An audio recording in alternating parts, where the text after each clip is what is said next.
Vous écoutez Samedi de lire avec l'auteur invité d'Amélie Boivin-Enfield. On est maintenant rendu au moment de l'émission. C'est à mon tour de présenter mon auteur invité de cette semaine, Jean-Pierre Girard, les ouvrages que j'ai lus cette semaine. Et là, Jean-Pierre, on va commencer avec le premier, un roman.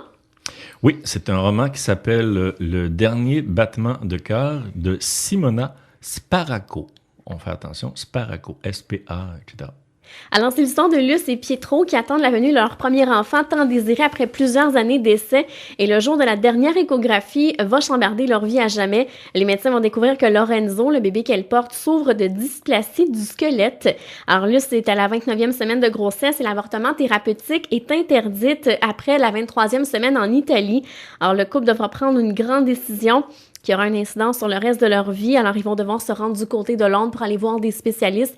Et là, ils vont prendre la décision à savoir s'ils gardent ou pas l'enfant. Et on ressent très, très bien la détresse du couple également, la réaction des deux qui est complètement différente par rapport à cette situation-là. L'entourage également, le deuil d'après, la reconstruction également pour le couple. Et moi, c'est un ouvrage qui m'a troublée, qui est vraiment bien écrit. Je serais curieuse de savoir si l'auteur a vraiment vécu cette histoire-là ou si elle s'est basée sur des gens de son entourage ou tout simplement de la fiction, mais c'est vraiment très, très bien fait. C'est troublant et c'est vraiment le coup de cœur que la maison d'édition Michel Lafon veut vraiment pousser cette saison-ci parce qu'ils ont été chambardés il y a quelques années et là, ils ont engagé une traductrice pour faire la traduction, là. Eh bien, en tout cas, une écrivaine née à Rome et un grand succès de librairie. En Italie, oui. On parle de milliers d'exemplaires. Là. Oui, vraiment un très, très beau livre, mais je dois vous avouer qu'il faut avoir le cœur solide quand même, là. Si vous êtes enceinte, c'est peut-être pas l'ouvrage à lire en ce moment. Alors, c'est le dernier battement de cœur. Ça tombe bien, je suis pas enceinte. De Simona Sparaco. Là, on change complètement de registre. OK. On va vers un beau petit livre qui s'intitule « Comment être, ouvrez la parenthèse, plus, fermez la parenthèse, heureux ou moins malheureux, entouré au crayon, j'aime bien son crayon, de Lee Crutchley. » Oui. Est-ce que je le prononce comme il faut? Oui. Crutchley. Alors, c'est tout sauf un ouvrage de croissance personnelle classique. Alors, on a plusieurs exercices à l'intérieur, comme par exemple, choisir les 3 choses qu'on aime le plus, de quelle couleur est notre humeur aujourd'hui, vers quoi on se dirige, les choses les plus importantes pour nous. Il nous demande aussi, quand avez-vous été heureux pour la dernière fois? La liste des choses qu'on fait quotidiennement et qui nous apportent aucun plaisir et ceux qui nous apportent du plaisir et l'on doit justement raturer, encercler quelques-uns d'entre eux. Également, les 10 éléments de notre vie pour lesquels on est vraiment reconnaissant. Notre plus grande qualité, la qualité qu'on voudrait avoir, qu'on devrait acquérir. Alors, c'est un bel ouvrage pour les gens qui auraient envie justement d'être plus heureux. Ou tu sais, des fois, avec la température qui est un peu grise à l'extérieur, on est un peu dépressif avec l'hiver. Plein c'est d'optimisme. Oui, c'est un ouvrage plein d'optimisme qui peut faire du bien avec plein d'exercices qu'on peut faire une fois de temps en temps quand on en a envie. Alors, ça s'appelle « Comment être plus heureux ou moins malheureux » de Lee Crutchley. Et vous nous amenez partout dans le monde parce que c'est un auteur anglais dans le sens Angleterre. Le prochain a un autre truc très différent. Oui. Le meilleur du chocolat.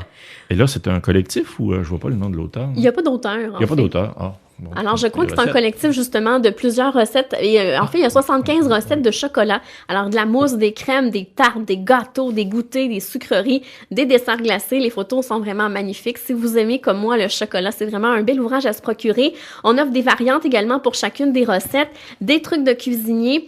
Il y a même des encarts sur le nombre de personnes à qui la recette s'adresse, le temps de préparation, le temps de cuisson, la difficulté, également le coût que ça va coûter faire cette recette-là. La seule chose, c'est que c'est un livre français. Alors, il y a certains ingrédients qui sont un peu plus difficiles à trouver ici au Québec. Également, des termes de cuisine parfois différents de ceux qu'on utilise ici au Québec. Mais c'est vraiment un très, très bel ouvrage sur le chocolat. En plus, la Saint-Valentin approche à grands pas. Alors, peut-être que ça vous donnera des idées de recettes à faire à votre douce moitié, là. Et à vos auditeurs, là, je précise qu'il y a des photos magnifiques, il y a des éclairs au chocolat, ça ouvre l'appétit. Ça donne faim, hein? Ça donne très faim. Voilà. On change encore de registre complètement. Complètement. Par l'auteur des histoires à faire rougir. Oh, tiens donc, c'est grivois. Marie Gray, ça s'appelle Baiser au singulier. Et sous-titre La Belle et les Bêtes. Ah là, j'ai peur de ce que vous allez dire chez Guy Saint-Jean, éditeur. Allez-y. Alors, c'est le 3e de cette série-là. C'est le dernier tome de la série. Et dans celui-ci, on suit Valérie, la plus jeune du trio, qui est en couple depuis 2 ans avec Robert. Et dans le tome 2, elle était convaincue qu'il la trompait. Et Maryse, qui est la plus âgée du trio, a découvert que Robert est follement amoureux de Valérie et qu'il veut la demander en mariage. Et lorsque Robert va faire la grande demande à Valérie, elle va complètement figer, elle va pleurer parce qu'elle a vraiment peur de se lancer dans une relation, en fait, de se marier avec Robert, parce qu'elle a peur qu'il la laisse, qu'ils veulent avoir une femme plus jeune éventuellement. Alors, Valérie a peur de tout. Elle a passé à côté de beaucoup de choses dans sa vie à cause de sa peur. Et sous les conseils de ses amis, elle va consulter une psy. Elle va tenter de faire la paix avec son passé et de comprendre pourquoi elle a aussi peur d'épouser Robert, un homme qui l'aime et qu'elle aime par-dessus tout. Et justement, vous en doutez bien, elle va devenir super heureuse avec Robert. Ah, mais je dois vous dire que il y a moins de grivoiserie qu'il y en avait dans les autres romans. Oui. En fait, dans le tome 2, c'était mon préféré. Dans le tome 2, le personnage, justement, de Maryse, son mari l'avait trompé. Il est mort d'une crise cardiaque avec son amante. Et là, finalement, lorsqu'elle apprend ça, elle décide de lancer une bataille contre les hommes qui sont pas fins avec les femmes. Alors, elle se venge totalement dans la série 2. Moi, j'avais vraiment eu un malin plaisir à lire ça. C'était vraiment très, très rigolo, très, très grivois. Dans ce cas-ci, c'est un peu moins grivois, là, parce que Valérie est un peu plus sage que Maryse. OK. Et on l'a dit, l'auteure québécoise Olé la plus lue ici et la plus traduite. Et d'ailleurs, en 4e de couverture, c'est sous-titré « Littérature féminine ». Tu sais, on pourrait faire une émission là-dessus. Est-ce qu'il y a une littérature masculine puis une littérature féminine? Je sais pas, intéressant. Hein? Oui, ça pourrait être un bon sujet de discussion de table ronde dans un salon du livre, moi, je pense. Mettre ça en rouge là, à la fin du générique de fin. Là, on se lance dans un album pour enfants. Ah ben là, il est beau, là. C'est Les Rectangles Rouges, tiens, clin d'œil peut-être, de Steve Anthony. Ça s'appelle Les Lézards Verts contre les Rectangles Rouges. C'est ça le titre au complet. Oui. Hein? Alors, c'est les Lézards Verts et les Rectangles Rouges qui sont en guerre. Ils se livrent une lutte acharnée jusqu'au jour où les troupes sont complètement épuisées. Il y a un peu d'allusion à l'histoire récente. Hein? Ouais, bien sûr. Alors, il y a un Rectangle Rouge qui va dire à un moment donné « ça suffit comme ça » et va proposer un moyen de faire la paix et que l'harmonie revienne. Alors, un beau clin d'œil au Carré Rouge, un bon moyen également d'aborder avec les enfants la guerre et les chicanes entre enfants.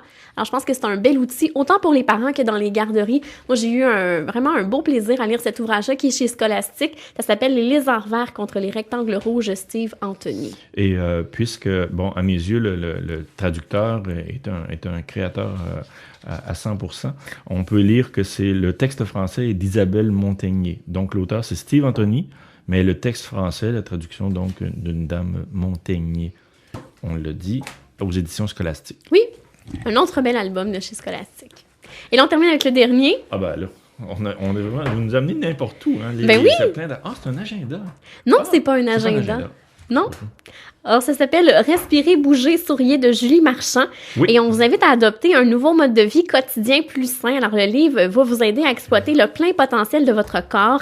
Alors, des entraînements simples avec seulement le poids de votre corps. C'est super bien expliqué avec des photos. On a 3 programmes de remise en forme sur 8 semaines avec des blocs d'exercices quotidiens. Alors, tout simplement 7 minutes par jour, 15 minutes par jour ou 30 minutes par jour. Et c'est autant pour les débutants que pour les grands sportifs. On retrouve également les coups de cœur de recettes santé de l'auteur, des conseils de mise en forme. Et moi, je suis allée au lancement de Julie Marchand il y a quelques semaines et Julie nous a fait faire 7 minutes d'exercice. Et moi qui est quand même en forme, qui m'entraînais plusieurs fois par semaine, j'avais de la difficulté à suivre. Ah bon? Alors, je dois vous dire que si vous voulez vous mettre en forme, c'est un bel outil à voir. Le livre est vraiment magnifique. Moi, je trouve que c'est un bon moyen parce que souvent, quand on veut se remettre en forme, ça coûte cher. On n'a pas toujours les sous qui vont avec, également le temps. Là, 7 minutes à la maison avant de partir travailler, il n'y a pas d'excuse, là. Ben, en tout cas, puis la dame en question, Julie Marchand, elle a sa photo en 4e de couverture, on a l'impression d'une femme de 35 ans, mais on lit aussi qu'elle a 5 enfants. 5 enfants, puis elle a 45 ans. Ah, en tout cas, elle se tient en fond. Oui. Ça a l'air très bon. Ça s'appelle « Le Respirer, bouger, sourier » de Julie Marchand. Chez les éditions Goélette. Oui, alors si vous me permettez... Goélette? Goélette. Qu'est-ce qu'il y a? C'est où, ça? Ben, c'est ici au Québec. Oui, mais qui? Ben, en tout cas, Goélette. Ils font des albums de mise en forme? C'est la première fois qu'ils se lancent là-dedans. Ah, OK. Depuis quelques temps, il y avait beaucoup de livres de recettes et là, ils se lancent dans la mise en forme. Il y en a un autre qui va sortir à la fin du printemps. C'est inspirant, Goélette. C'est beau comme nom. C'est le fun d'avoir trouvé ce nom-là. Alors, si vous me permettez, Jean-Pierre, on s'arrête et ce sera déjà la conclusion de l'émission. D'accord.